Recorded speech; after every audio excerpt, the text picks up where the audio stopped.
ان کا یہ کہنا ہے کہ اگر یہ 99 نام پیپر پہ چھپے ہوں اور وہ لوگوں میں بانٹ دیے ہیں اور وہ پڑھ سکیں تو آسانی ہو جائے گی. بھائی بازار میں ملتے ہیں, آپ معلوم کرو, یہ بہت لوگوں نے چھپوائے بھی ہیں. اور ہمارے بھائی یہاں عابد بھائی ہیں, میں ان سے کہوں گا یہ نکال دیں گے اپنے ساتھیوں کے لیے. اس کی وہ بنا کے نا ایک ان کے پاس ہے کمپیوٹر میں سسٹم, تو وہ یہاں بٹوا دیں گے ہم انشاءاللہ. کیا لوگوں کو قرض دینا بھی ثواب؟ ان کا سوال یہ ہے کیا لوگوں کو قرض دینا ثواب ہے؟ بالکل بھائی, یہ تو میرے نزدیک صدقے سے بھی زیادہ ثواب ہے. کیونکہ صدقہ تو آپ کا ون ٹائم دیا آپ نے اور آپ کو یہ لگا کہ بھائی میری ثواب مل گیا. قرض کا تو آپ نے اس کا کام کیا, اس میں چانس ہوتا ہے کہ آئے یا نہ آئے. صدقہ کا تو آپ کو کنفرم ہے کہ نہیں آئے گا. اس کے بعد اگر آپ کا نہیں آیا تو اس پہ صبر کرنا, اس قرض دار کو معاف کرنا, اس کی دل جوئی کرنا. نبی اکرم صلی اللہ علیہ وسلم قرض دیتے تھے تو قرض دار کو آتا دیکھ کے چھپ جاتے تھے کہ کہیں ایسا نہ ہو کہ اس کی جو ہے نگاہیں میرے سے ملیں اور یہ شرمندہ ہو. تو میرے نزدیک صدقے سے زیادہ بڑے ثواب کا کام ہے قرض دینا. اچھا, جو این جی او کی طرف سے راشن ملتا ہے اور ہیلپ ملتی ہے اور سرکاری ہیلپ ملتی ہے, وہ کسی کے تھرو لے سکتے ہیں؟ ان کا سوال یہ ہے کہ سید لوگ این جی اوز کی ہیلپ یا سرکاری ہیلپ لے سکتے ہیں؟ بالکل لے سکتے ہیں بھائی. صرف حضور اکرم صلی اللہ علیہ وسلم نے صدقہ اور زکوٰۃ لینے سے منع فرمایا, اور باقی تو آپ ٹیکسز دیتے ہیں, لوگ ٹیکسز دیتے ہیں, اس سے این جی اوز جو ہیں یا سرکاری محکمے اس طرح کی جو نکالتے ہیں راشن وغیرہ کے, بالکل لے سکتے ہیں. پوری ساری جتنی بھی پالیسیز ہیں گورنمنٹ کی آپ کو فائدہ اٹھانا چاہیے. اور این جی اوز میں بھی سارے لوگ زکوٰۃ تھوڑی دیتے ہیں, اس حسن ظن کے ساتھ کہ اس میں جو ویسا بنا زکوٰۃ کا پیسہ این جی اوز میں آتا ہے اس کا ہم راشن لے رہے ہیں. بالکل لے سکتے ہیں. اس طرح زندگی بڑی تنگ ہو جائیں گی. ویسے میں ایک بات بتاؤں, یہ ہماری بد نصیبی ہے کہ ہم سیدوں کو اس حال میں چھوڑ دیں کہ وہ این جی اوز سے بولیں. سید جو ہیں وہ نبی اکرم صلی اللہ علیہ وسلم کی اہل بیت ہیں, مطلب ہم ان کے پیروں کی دھول بھی نہیں ہیں اہل بیت کے. اگر ہمیں پتہ لگ جائے کہ فلاں اہل بیت پریشان حال ہے, آپ اپنے منہ کا لقمہ انہیں کھلا دو. نبی نے کتنے خطبے دیے ہیں اس بارے میں کہ وہ نجات پا جائے گا جس نے دو چیزوں کو تھامے رکھا, ایک قرآن اور ایک اہل بیت. آخری خطبہ جو آپ نے سنے ہوں گے حجۃ الوداع پہ حضور نے 3 خطبے دیے ہیں, اس میں ایک میں تو خالی قرآن کہا کہ جو اسے تھامے رکھے گا گمراہ نہیں ہوگا, ایک میں قرآن و سنت کہا, ایک میں قرآن اور اہل بیت کہا. تو یہ ہماری بد نصیبی ہے کہ ہمیں یہ سوال کرنا پڑ رہا کہ انہیں این جی اوز سے کچھ لینا پڑے. آپ ڈھونڈ کے اگر آپ کو پتہ لگ جائے سفید پوش لوگ ہوتے ہیں مانگتے بھی نہیں, تو آپ صرف اس وجہ سے کہ نبی نے ہمیں ایسا دین دیا اور ان کے بچے ان کے گھر والے اگر پریشان حال ہیں تو آپ یقین کریں میں تو یہ سمجھوں گا ہمارے اوپر لعنت ہے.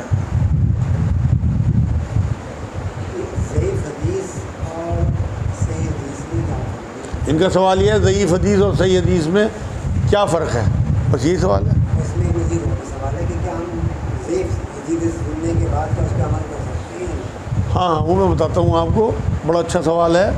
ضعیف حدیث اور صحیح حدیث کا فرق یہ ہے بھائی کہ جو محدثین گزرے ہیں جنہوں نے بخاری شریف یا مسلم شریف یا سیاستہ اور احادیث کی کتابیں مرتب کی ہیں, انہوں نے بڑی محنتوں سے حدیثیں اکٹھی کی ہیں, کیونکہ 200-250 سال بعد کا معاملہ ہے نبی اکرم صلی اللہ علیہ وسلم کے بعد. تو یہ طب تابعین وغیرہ لوگ ہیں جو کہلاتے ہیں محدثین, انہوں نے بڑی محنتیں بڑے سفر کر کے تو انہوں نے اتنی احتیاط کی ہے کہ انہوں نے ہزاروں حدیثیں اکٹھی کی اور اس میں سے بھی چھانٹی. امام بخاری رحمۃ اللہ علیہ کے بارے میں بات آتی ہے کہ انہوں نے ہزاروں کی تعداد میں حدیثیں رد کر دی اس ڈر سے کہ کہیں یہ جھوٹی حدیثیں نہ ہوں یا ان کے جو راوی ہیں وہ ضعیف ہیں, اس وجہ سے ہم نہیں لیتے. اس کے باوجود بھی وہ کوٹ کر کے گئے کہ یہ ضعیف حدیث ہے.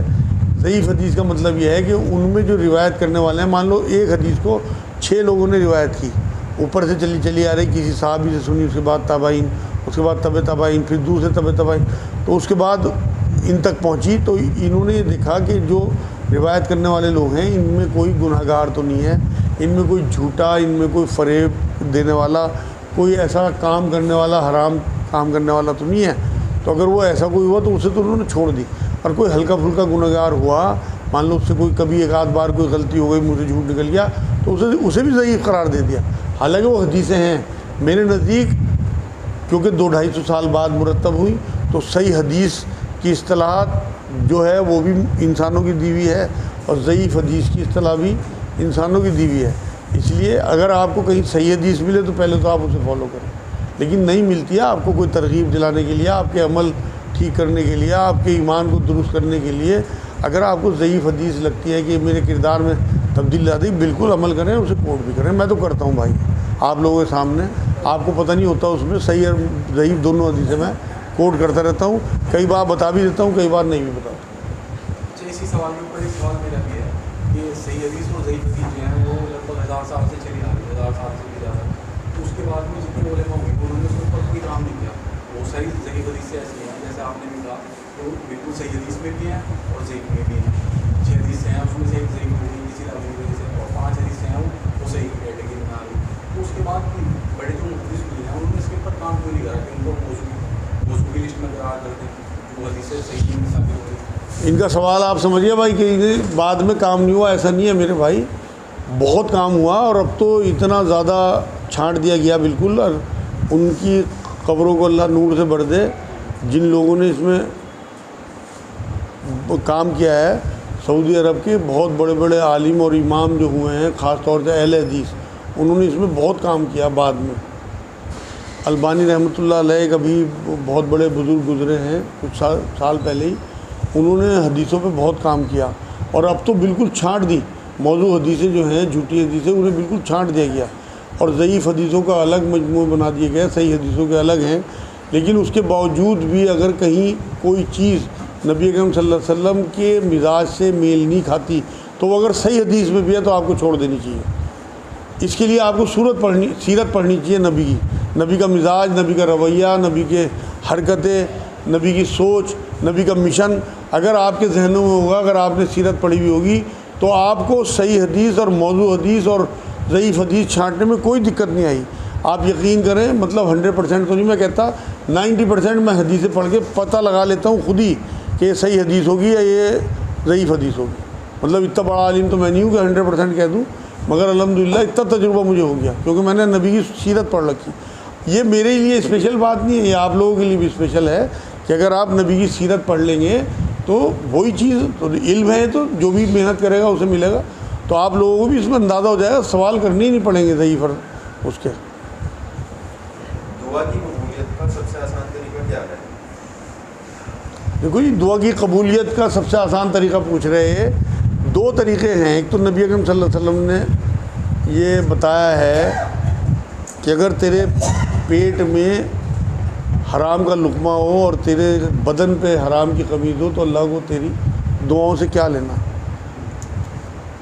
تو ایک تو دعاؤں کی قبولیت کا بہترین طریقہ یہ ہے کہ اپنا لقمہ حلال کر لیں اور اپنا لباس حلال کر لیں، اپنی جیب حلال کر لیں، اپنا دسترخوان حلال کر لیں، کمائی میں چیک کریں کہیں کوئی جھوٹ، کہیں دھوکہ، کوئی وہ تو نہیں ہے۔ دوسرے ایک اور بھی میں نے دیکھا ہے کہ جو لوگ دوسروں کے لیے دعائیں کرتے ہیں ان کے بھی کام ایسے ہو جاتے ہیں، ان کی دعائیں بڑی قبول ہوتی ہیں۔ میرا اپنا مشاہدہ ہے، بہت سارے میرے سامنے ایسے لوگ ہیں، ابھی بھی اتنی خرافات کے بعد اس دنیا میں ایسے لوگ موجود ہیں کہ وہ اللہ سے مانگیں اگر دوسروں کے لیے تو اللہ ان کے اپنے کام کر دیتا ہے، اور یہ حدیث سے بھی ثابت ہے۔ نبی اکرم صلی اللہ علیہ وسلم نے بات فرمائی کہ جو اپنے بھائی کے کام میں لگ جاتا ہے اللہ اس کے کام میں لگ جاتا ہے۔ تو اگر آپ لوگوں کے لیے دعا کریں کہ اللہ اس کا بھلا کرے، ایسا ہو سکتا ہے اللہ آپ کا بھلا نہ کرے۔ اگر آپ لوگوں کے لیے آسانیاں پیدا کریں تو ایسا ہو سکتا ہے اللہ آپ کے لیے آسانیاں پیدا نہ کرے۔ آپ لوگوں کی اولادوں کے لیے، لوگوں کی بچیوں کے لیے رشتوں کی دعا، ان کے فیوچر کی دعا، ان کی نوکریوں کی دعا، ان کے کاروباروں کی دعا آپ رات میں کر کے تو دیکھیں۔ نبی کا طریقہ یہ ہے، کیا کہا قرآن میں اللہ رب العزت نے، ایسی حسین آیت ہے قرآن کی، اگر وہ تھام لے ہم تو آپ یقین کرو کہ آپ آخرت اور دنیا دونوں میں سرخرو ہو جاؤ گے۔ میں آج وہ تحفہ دے کے جا رہا آپ لوگوں کو، سورہ توبہ آخر سے پہلی آیت، لقد جاءکم رسول من انفسکم عزیز علیہ ما عنتم حریص علیکم بالمؤمنین رؤوف الرحیم۔ یہ جو آیت ہے نا، یہ آخری آیت سے پہلی والی آیت ہے۔ اس میں اللہ نے یہ کہا کہ جو نبی تمہارے بیچ میں نے بھیجے ہیں، یہ جو نبی ہیں یہ تمہاری بھلائی کے لیے حریص رہتے ہیں، انہیں تمہارے اوپر مصیبتیں آنا، پریشانی آنا گرا گزرتا ہے۔ رؤوف الرحیم جو اپنا نام ہے اللہ رب العزت کو، وہ نبی کو دیا، تو آپ رؤوف الرحیم بن کے تو دیکھو لوگوں کے لیے۔ آپ کو میں تو کہتا ہوں شاید دعا کرنی نہ پڑے اپنے لیے۔ ایسے ایسے لوگ میں نے اپنی دنیا میں دیکھے ہیں یہیں اپنی ہی زندگی میں کہ انہیں دعا کرنی نہیں پڑتی، ان کے کام اللہ ایسے بناتے ہیں، وہ دوسروں کے لیے دعا کرتے ہیں۔ جب امت سے ایسی محبت ہوگی جیسے نبی کو تھی، تو لازمی بات ہے جب آپ ٹارگٹ کر کر کے اپنے رشتہ دار لے لو، بس چھوڑو چکر کو، بہت لمبے چکر میں نہ پڑو، صرف اپنے خاندان اور ننیھال کے لوگ لے لو اور انہیں ٹارگٹ کر کر کے اللہ میرے فلاں چچا کا کام کر دے، اللہ میری پھپھی کا کام کر دے، اللہ میری خالہ کی بیٹی بہت پریشان ہے، اللہ اس کا کام کر دے، اللہ یہ کر دے، اللہ کر کے دیکھ لو۔ اگر آپ کا کوئی کام رک گیا میرا گریبان پکڑ لینا۔ تو یہ کیسے پتہ چلے کہ اللہ تعالیٰ ہم سے راضی ہے؟ بڑا اچھا سوال ہے بھائی، ان کا سوال یہ ہے کیسے پتہ لگے کہ اللہ ہم سے راضی ہے؟ بھائی یہ تو بہت آسان ہے پتہ کرنا، یہ دیکھ لو کہ آپ کتنے راضی ہیں اللہ سے، بس جتنے آپ اللہ سے راضی اللہ ہے اتنا راضی۔ میرے استاد ہیں واصف علی واصف، ان کا ایک جملہ یہ ہے کہ جتنی آپ کی کائنات میں اللہ کا حصہ ہے اتنا ہی اللہ کی کائنات میں آپ کا حصہ ہے۔ آپ دیکھو آپ کتنے راضی ہو اللہ سے، کوئی پریشانی آتی ہے تو اس پہ توکل کرتے ہو، یا اپنے کسی پولیس انسپیکٹر پہ یا اپنے کسی رشتہ دار پہ۔ آپ کی رضا جتنی اللہ کے ساتھ ہے، آپ راضی ہو نہیں ہو، اس کی رضا کا تو بہت بڑا ثبوت یہ ہے کہ اس نے آپ کو ایمان والے گھر میں پیدا کر دیا بنا کسی چوائس کے۔ وہ چاہتا تو آپ کو کسی ہندو گھر میں، کسی عیسائی گھر میں، کسی یہودی گھر میں پیدا کر سکتا۔ یہ اس کی مہربانی ہے کہ اس نے آپ کو ایمان والے گھر میں بھیجا۔ بھائی جب بھٹے میں اینٹیں بنتی ہیں تو یہ پتہ تھوڑی ہوتا ہے کہ کون سی مسجد میں لگے گی اور کون سی لیٹرین میں لگے گی۔ آپ کو لیٹرین میں بھی تو لگا سکتا تھا وہ، تو آپ کو مسجد میں لگایا۔ کسی نے معلوم کر رہا ہے کہ کسی نے میری بہن کو دھوکہ دے دیا، جادو کرا کے اس سے نکاح کر لیا، پھر اسے برباد کر دیا، تو کیا ایسے میں اس کا قتل کر سکتا؟ ان کا سوال یہ ہے کہ کسی نے ان کی بہن کو مطلب برگلا کے یا جادو کرا کے نکاح کر کے پھر اسے چھوڑ کے بھاگ گیا، برباد کر دیا، مطلب تو کیا اسے قتل کر سکتے ہیں؟ نہیں بھائی، قتل کی جو وجہ قرآن نے بیان کر دی وہ تو اسی طرح سے ہے، اور وہ حکومت کو اجازت ہے، آپ کو اجازت نہیں ہے قتل کرنے کی۔ نہ قتل کے بارے میں یہ بات آتی ہے سب سے پہلے قتل کا حساب ہوگا آخرت میں، عبادات میں سب سے پہلے ہوگا نمازوں کا حساب، اور حق العباد میں سب سے پہلے قتل کا۔ اس لیے ہو سکتا ہے وہ آپ کی اور آپ کی بہن کی آزمائی اسی طرح لکھی گئی ہو۔ قرآن میں اللہ نے کہا کہ میں آزماؤں گا تمہیں جان کے، مال کے، عزت کے، فصل کے نقصان سے۔ تو اب تمہاری بہن کی بربادی جو ہے اگر اس پہ تم صبر کرتے ہو اور حیا اللہ نہیں بچاتے، ایسے اللہ کی طرف سے سمجھتے ہو، تو انشاءاللہ اس صبر کا اجر اتنا ملے گا کہ آپ تصور نہیں کر سکتے۔ اسے اس کے حال پہ چھوڑو، اللہ سے دعا کرو اس کے لیے کہ اللہ اس کے لیے بہتر فیصلہ کر دے جو بھی ہو، یا تو اسے ہدایت مل جائے اور یا پھر وہ جو ہے حکومت کی قید میں آئے اور اسے جو اس کی معقول سزا ہے اسے مل جائے۔ اگر والدین کے جیتے جی اولاد سے کچھ نافرمانی ہو جائے اور ان دونوں میں سے کوئی ایک دنیا سے رخصت ہو جائے تو اولاد کو معافی کیسے اللہ دے گا؟ ان کا سوال یہ ہے کہ ماں باپ کی زندگی میں بے حرمتی کی، ان میں سے کوئی ایک فوت ہو گیا، ایک زندہ ہے، اب ان کے ساتھ جو بے حرمتی کی ان کی معافی کیسے ملے گی؟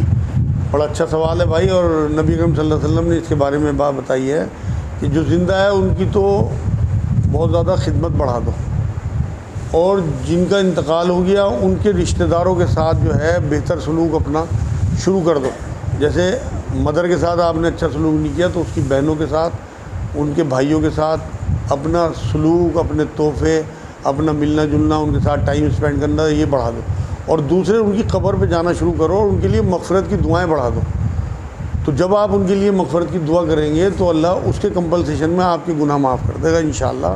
اگر آپ کے دل میں اخلاص کے ساتھ یہ بات ہوئی کہ واقعی میں نے زیادتی کی اور آپ نے سچے دل سے توبہ کر لی، توبہ کہتے ہیں پلٹنے کو، اور پلٹنا یہی ہے کہ آپ سے جو ہو گیا اس کی اتنی ندامت ہو جیسے آدم علیہ السلام کو ہوئی تھی کہ اللہ میرے سے غلطی ہو گئی، تو اللہ کو اتنی ان کی ندامت پسند آئی کہ انہوں نے الفاظ سکھا دیا اور ان کی توبہ قبول کر لی۔ تو آپ کو تو الفاظ قرآن نے دے دیے توبہ کے، استغفار، لیکن وہ دل سے ہو اور آپ اپنے اس پیرنٹس میں سے جس کی بھی قبر پہ جن کے فوت ہو گئے اور وہاں جا کے استغفار کہ اللہ ان کی مغفرت کر دے، مجھے معاف کر دے، ایسا ہی ہوگا انشاءاللہ، اللہ بہت غفور رحیم ہے۔ کیا پولیس کی نوکری کرنا جائز ہے؟ ان کا سوال یہ ہے کیا پولیس کی نوکری کرنا جائز ہے؟ بالکل جائز ہے بھائی۔ اگر اس نوکری میں کچھ لوگ خراب ہیں تو آپ نے خراب نہیں ہونا۔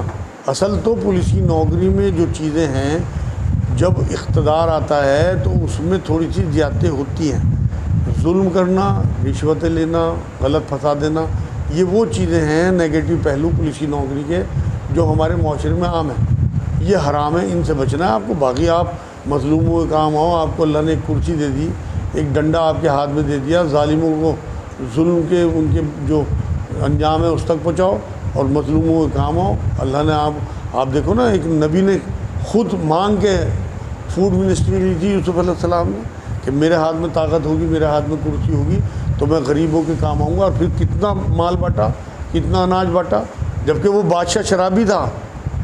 یہ بھی قرآن سے ثابت ہے، جس بادشاہ کی منسٹری میں وہ تھے فوڈ منسٹر، وہ بادشاہ شرابی تھا، لیکن پھر بھی فوڈ منسٹری کہہ کے لی، کیونکہ انہیں اندازہ تھا کہ میں کتنا کام آ سکتا ہوں۔